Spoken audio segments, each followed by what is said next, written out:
Hi Gemini, welcome to your November 2018 Astro Updates. I'm Raina and I want to talk about a very eventful month. And this is because we have two important transits occurring. We have the North Node going into Cancer.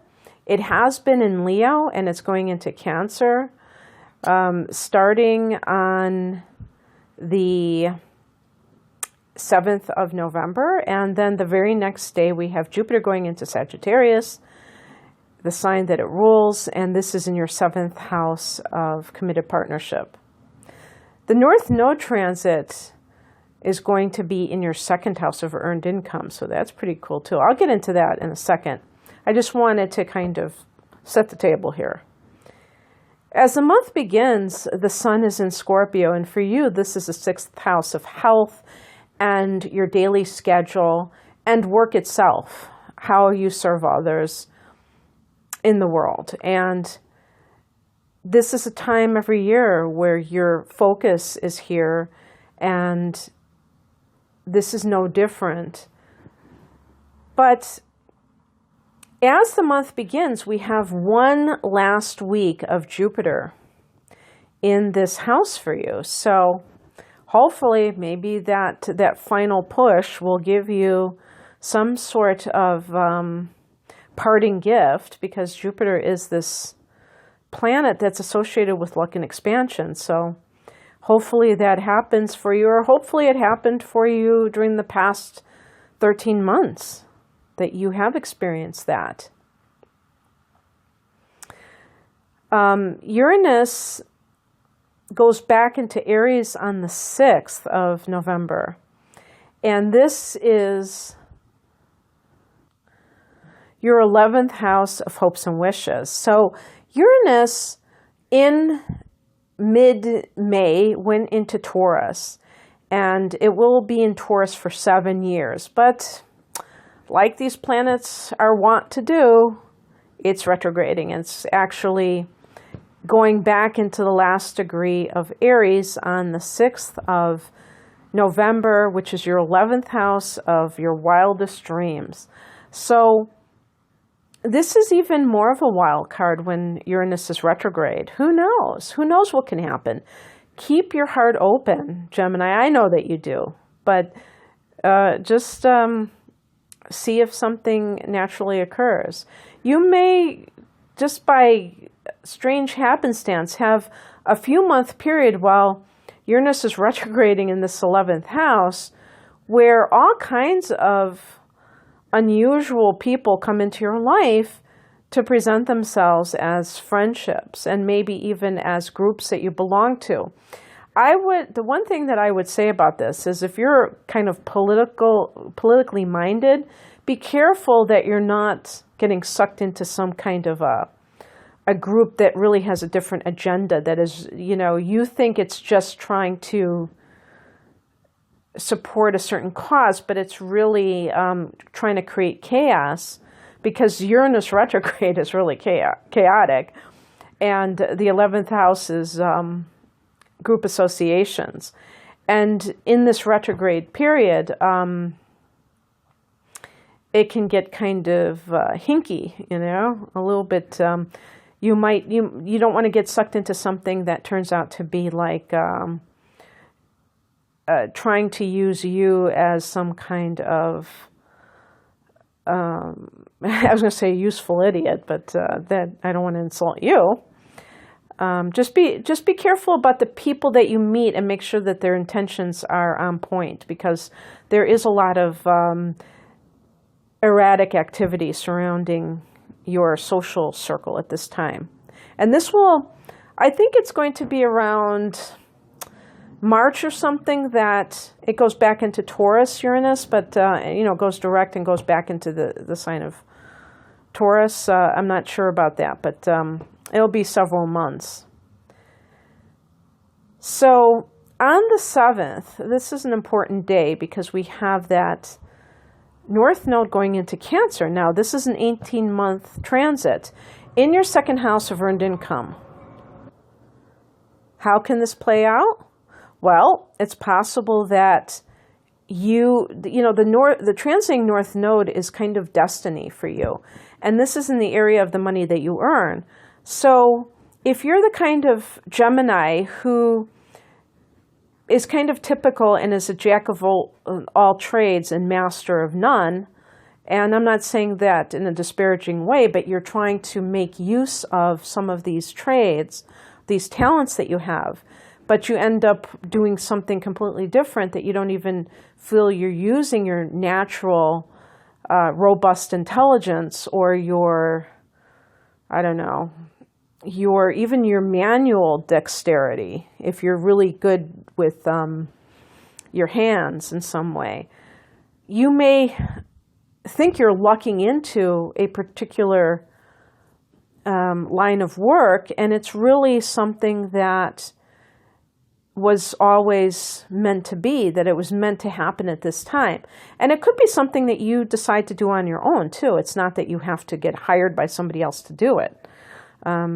Usually people who are Geminis have a great fine motor skills. So you might be good at, maybe you're a master carpenter, but you haven't been able to really launch anything, and now it's happening. Woodwork, or sewing, or I don't know, anything.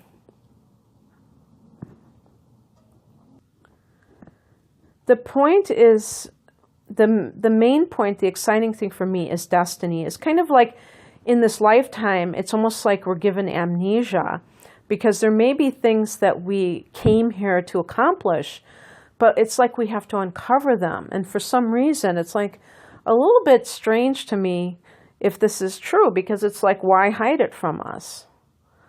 But there must be a reason. There must be something. We must have to go through certain things in order to get to the point where we align ourselves, so that we can really understand why it's important to be in that place in the first place. Like, if you have to go through a lot to get to where you are, then you tend to appreciate it more, I guess. So if you have a lot of menial jobs that don't mean anything to you, and as a Gemini, if something bores you, it's like torture. So if you have to go through that just to survive, and then you kind of come into this way of making money that really speaks to your heart, that's awesome. On the same day, there's a new moon in Scorpio in the 6th house of work. Are these things connected? Can we connect the second to the 6th house? Absolutely, because the 6th house is, what type of job you're doing perhaps, or, if you're working and you're getting these opportunities at the same time that the North Node is in the house of making money. So, yeah, for those who are looking for work, this is great. Or, possibly if you're somebody who is not just looking for work, but maybe you're looking for a new job. You already have a job, but you're looking for a different type of job. Maybe you get this thing that you're doing is kind of like an additional income stream. On the 8th, the very next day, Jupiter goes into Sagittarius, which is your 7th house of committed partnership. So Jupiter has been in the 6th house, and Jupiter in the 6th house, hopefully you've had more work than you know what to do with. And in the 7th house, this is committed partnership, so it impacts your marriage, or your other committed partnerships. And this could be very good for people who have a marriage that may be on life support. This may be something that really is a turning point, and it gets better. Sometimes and by the way, when I say the word marriage, understand that if you're living with somebody, I'm not looking down on that union. I live with somebody too. But it's the best way of putting it. Committed partnership, I guess, works too. But for some people, they may have had some challenges in this area. Saturn was in this area for a few years, ending last December. So that could have weakened an already struggling union. And maybe you've still been kind of sputtering along, and now something comes in that makes you feel a lot more hopeful that you're going to weather the storm of this relationship. And just remember that in life, sometimes there are external circumstances that can put a lot of pressure on a relationship. And one of them is other family stresses, like if you have children that maybe you just started creating a family, and you don't have that sense of freedom anymore. You're tired. You're snappish to one another, and that kind of creates a distance. Or taking care of an elderly parent, one person losing their job. There's a million reasons why. And perhaps now, a year later, out of that strain, things are starting to look up and you're back on track. And Jupiter can also mean benefiting from your alliances with people one-on-one.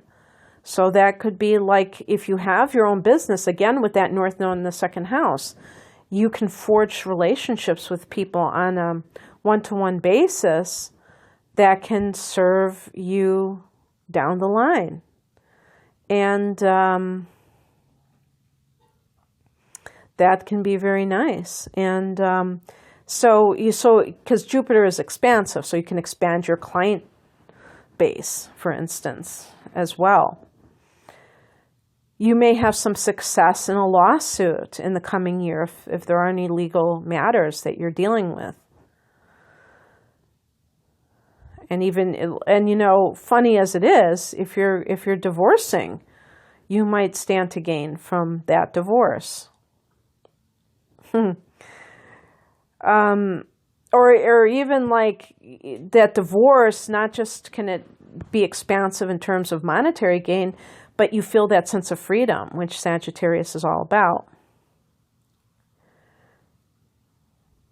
On the 15th, Mars moves into Pisces, which is your 10th house of career. Okay, so that makes you very ambitious. But let's talk about the 9th house, because that is the house of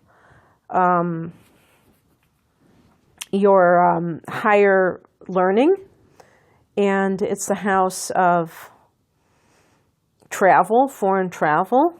Okay, this is the house that Jupiter rules. One more thing about the Jupiter transit for your sign.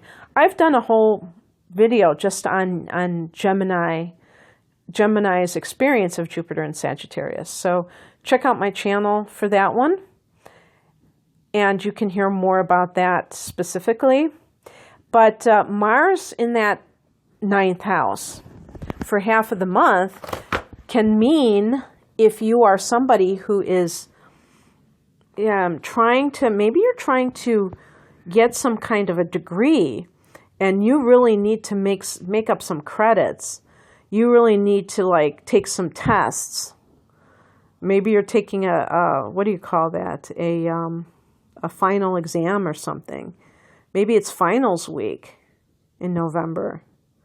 I think it's usually in December, but whatever. Because Mars, maybe you're just really I'm losing all this terminology from when I went back to school in my 30s into my 40s, pulling all-nighters and things like that. Because Mars is all about, going all out to do something.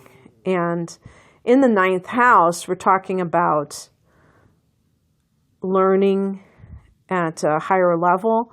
It can be about any kind of, if you're like somebody who is very, like a zealot in general, and Gemini people, you run your mouths, So it's possible with that Uranus going back in the 11th house that you're on some kind of a soapbox here. And you're doing kind of, you're promoting your ideas in an aggressive manner. Maybe through flyers, maybe through any kind of printed things. Ninth house can be publishing. If you're writing a book and you're trying to get it published. Doing some of that work, maybe you're self-publishing and you have to edit and you have to do all this stuff before you can actually push it out there. That's ninth house. And just even traveling, exploring a foreign country could be what you're up to at that time for half of the month. And then Mars goes into that 10th house and you're like really motivated, on fire for career matters, and really like just maybe working overtime. But there might be a specific project that you're involved with that you have a deadline or something. I don't know. But this can make you very ambitious. However, you have to be careful because Mars sometimes can bring conflict. And in the 10th house, you might have a fight with somebody who is above you, who's trying to tell you what to do. And you have to make sure that you're not so aggressive that you're going to step on toes. The very next day, Venus goes direct in Libra. This is your 5th house of romance.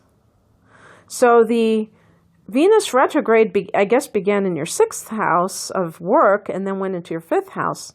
So I don't know if any of you had some kind of a lover come back into your life that you might have even met on the job. And that has somehow impacted your marriage or something along those lines. But you might have sorted things out of like who you love, who you don't love, and who, maybe in one case it was more like an affair. And it wasn't really, you were physically attracted, but not necessarily in love with the person. Venus direct in the 5th house, though, can also really, if this is, you own your own business, solidifying it. Maybe you've been thinking about pricing, how much you've been charging for things and saying, have I been like selling myself short? Have I been really, honoring myself enough? On the same day that Venus goes direct, we have a Mercury retrograde. Can you believe this? That's the story of 2018. But here's the good news, Gemini. Now you're ruled by Mercury. I don't know if this affects you more than the average sign. Virgo is ruled by Mercury too, so I should ask them as well how you fare during Mercury retrogrades. But the nice thing is that when Mercury finally goes direct, which will be on December 6th, we have a new moon in Sagittarius the very next day, because this is going to be in your 7th house of committed partnership, this Mercury retrograde. So if you have any kind of like divorce papers, or you have to sign something that you've been in court for, maybe it's a divorce, maybe it's some other lawsuit or something like that, not so fast. There might be something. You have to be very careful. Now, if you have to sign these papers and you don't have a choice, then obviously sign the papers. Don't be foolish. If you have a choice, you might want to wait until Mercury goes direct. But if you can't have that option, then obviously sign them, but read it 3 times over. That Mercury retrograde in the 7th house could be that something is kind of like has to be redone. There was some kind of an error in a document, because Mercury can be contracts. The 7th house can be legality, so there could be a legal contract. And by the way, even Mars in the 9th house, that could be something with legal things as well. So you might have been fighting something along those lines. But definitely be aware that Mercury in the 7th house retrograding can delay things that have to do with a legal case, a legal situation. And even you can even have some kind of a misunderstanding between you and a partner or you and a client. So if that's the case and you feel like it wasn't even your fault, don't worry. It'll get sorted out eventually. Just don't add to the problem in whatever way. If somebody like misunderstands you, don't come back with snark.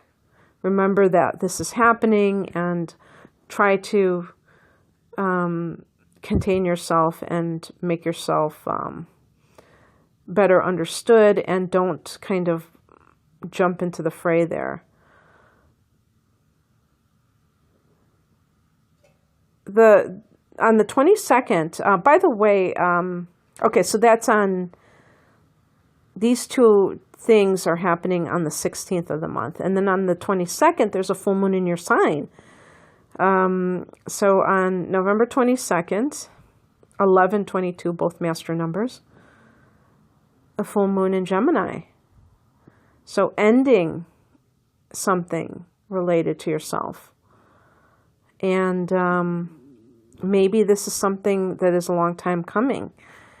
The first house, this could even be the body. Maybe with the 6th house engaged here, you have the new moon in the 6th house on the 7th. That could be like a new diet, something new health-wise, a new regimen that you are employing in your life.